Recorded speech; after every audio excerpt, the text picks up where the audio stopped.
Wilkerson chops that one foul. We're gonna. I'm continuing to find ways to improve the broadcast and all of that kind of thing, and bring a little something new. We've got a new guest here for the top of the fifth inning.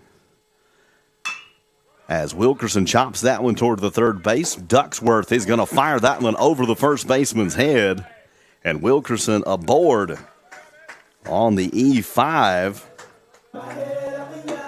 Now batting for the Tigers, number 9, Fisher Moss. Fisher Moss will step in.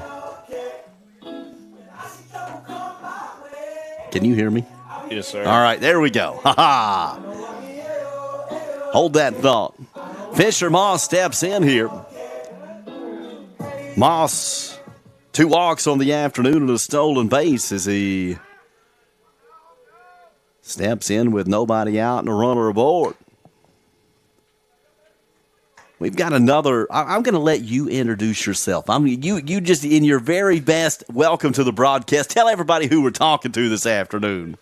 This is Bryant Quimby, a pitcher, left-handed pitcher for the Tigers. I couldn't have said it better myself. Had an opportunity to talk with Big Q before the game, and, it's really cool.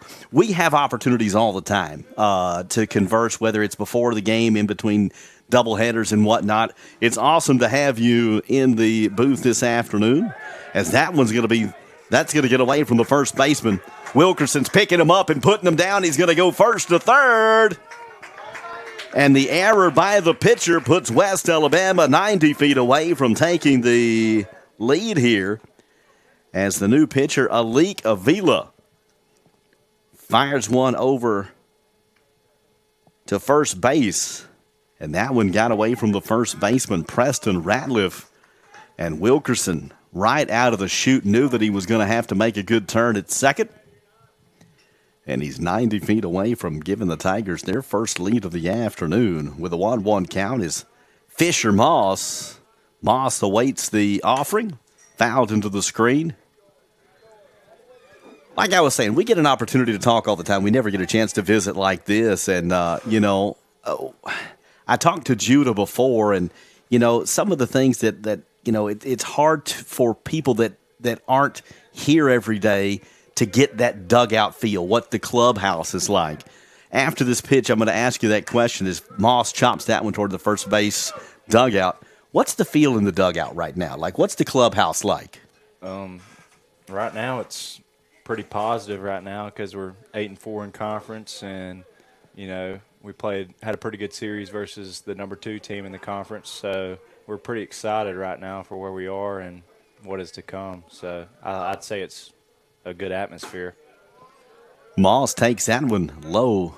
That'll even the count at 2. And, I think that's the thing with our guys is, when you're enjoying some success, even the little successes, like we didn't get the series this weekend, but there was a lot of wins in that series as Moss check swing there, runs the count full.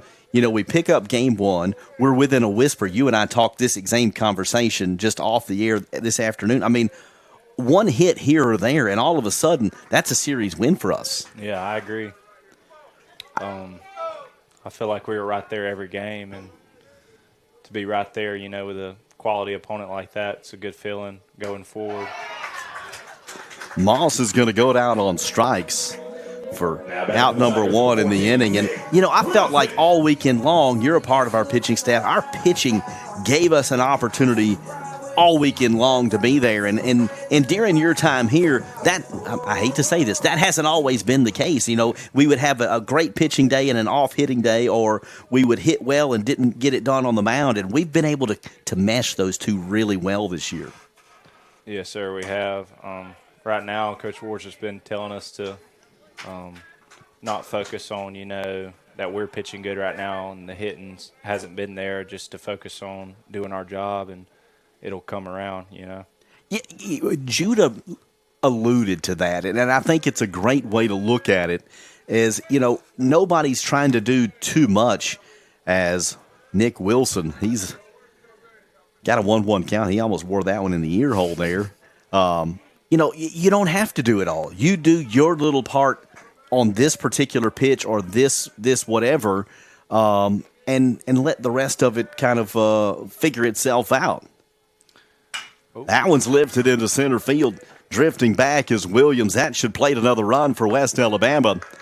And the sacrifice fly by Nick Wilson will give the Tigers their first lead of the afternoon. Now batting for the Tigers, number 33, Colson. Two outs in the inning.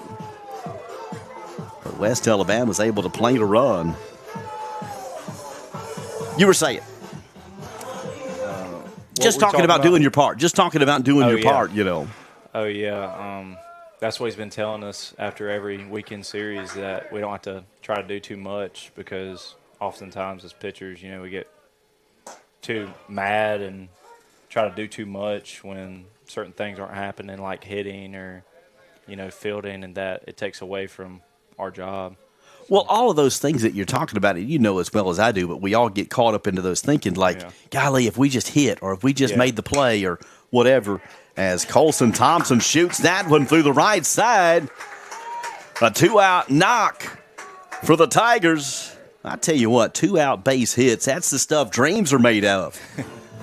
The Tigers extend the inning here as Thompson gets the knock. Tommy Watson will step in with 2 out and 1 aboard. And, you know, we're talking about being able to control those things that are within your control, because no matter how hard you try, you're never going to be able to control the umpire's strike zone or whether we get hits or make the plays. And, you know, I have seen a different approach from our guys as Waddy shoots that one up the middle. Coming across to make the play will be the shortstop Hernandez. So that will do it for West Alabama in the bottom of the 5th inning. We're just going to keep it right here, and we're going to continue to have this visit here with Bryant Quimby as the 5th inning comes to an end here. I'm filling out. I'm trying to multitask here. I'm trying to fill out a scorebook page and you know, talk baseball and all that kind of thing. But being able to do your part. And I was going to finish that thought is I see guys buying into that. You know, it's not somebody that's got to go, I got to go strike everybody out, or I've got to go, you know, I got to go 4 for 4. I need to go and have my situational at bat or need to do my job, whether that's be a starter, somebody that comes in out of relief and whatnot. We've got another road trip this weekend. How difficult is it in the Gulf South Conference in general, but how difficult do you feel are those road trips? I think they're difficult for a lot of reasons, you know. I mean, of course, you're traveling and you're not used to this field and how the field plays and the mound and everything. And then also you got outside factors like their fans or stuff like that. And it's just important for us to focus on, like we said, doing our job. You talk about the fans. What do you think is the toughest place to play in the league?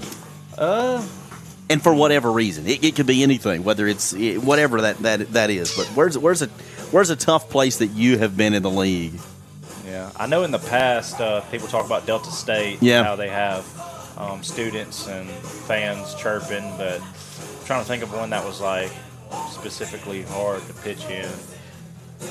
I would agree with the people that talk about what happens at Delta State, because when it's like being here. Yeah. Okay, you know, we have knowledgeable fans, and when the weather's good, you know, they're packing the decks and all that kind of thing. It's very similar there at Delta.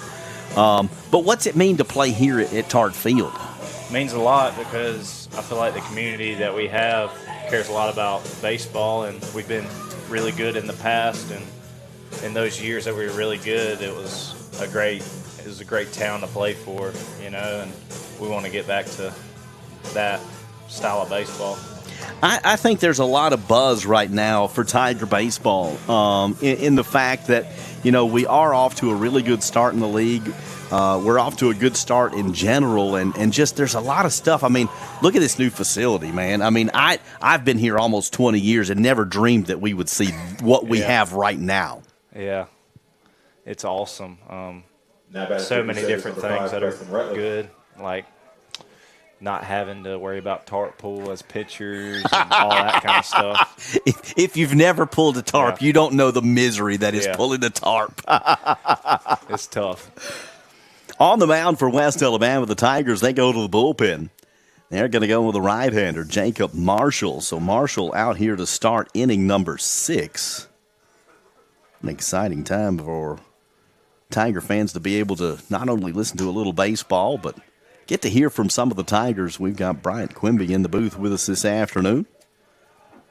3, 4, and 5 due up here in the Crusaders' 6th. As Marshall will deal, he'll shoot that one over the first base dugout, 1-2 the count. You know, during your time here at West Alabama, I mean, we've had some highs and lows and that kind of thing. Like, has there been anything that's really stood out to you that's one of those, like, core type memories? Yeah, I think just, the times with my teammates, just how close we were and the times that we had, whether that's good or bad on the field. I mean, we always played for each other, and to have a good season that we had so far and hopefully a good season overall, it'll really come, to fruition. So all the, hard work that we've put in together. Ratliff flies out to center field, and that will bring up the third baseman, Tyler Ducksworth. Ducksworth 0 for 2 in the afternoon. He's behind in the count here, 0-1. As that one misses outside. You talk about times with your teammates. I mean, I played college ball a really, really long time ago.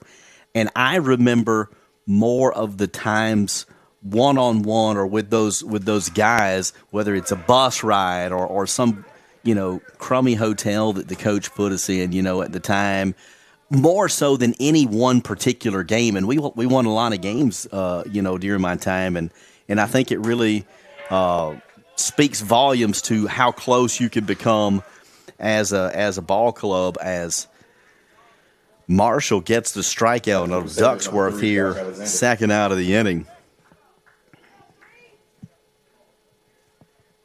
You're going to be able to send your friends and family and fans a link to this broadcast after the fact, so they'll be able to go back and listen to it and pick you apart a little bit. Stepping in is Josh Alexander, the left-handed hitting right fielder. Having these opportunities is something that I've been wanting to do for a while, and I was talking with Coach Dubose about it. He goes, "Yeah, let's make it happen today." And I was like, "I don't want to disrupt y'all's, game mojo and whatnot, but I really appreciate you coming up and visiting with us this afternoon." As a weekend guy, what on your day that you're going to start? What's your pregame regimen?